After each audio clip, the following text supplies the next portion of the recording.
Hi everyone, now I'm going to show you how to use eLeap web page for learning purpose.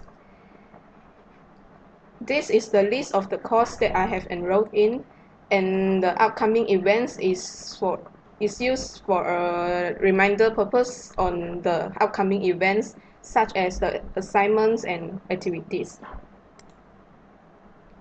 This is one of the examples of the courses that I have enrolled in.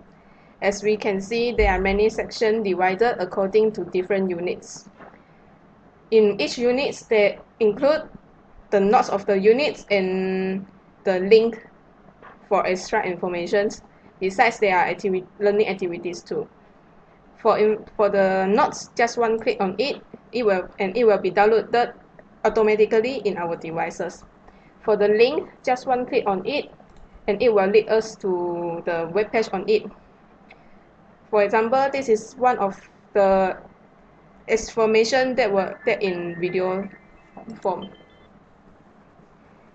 And this is an example that in the website form.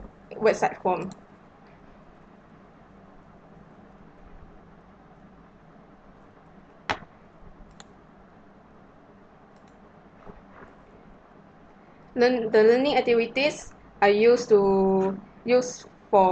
by the lecturers to arouse the interest of students towards the subjects.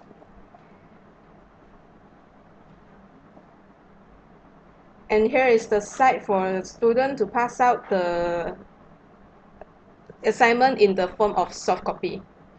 All the students are needed to pass out their assignment before the due date of the assignment, or else the carry marks of the assignment will be affected. That's all for now. Hope this video will help the UNIMA student in using this website. Thank you.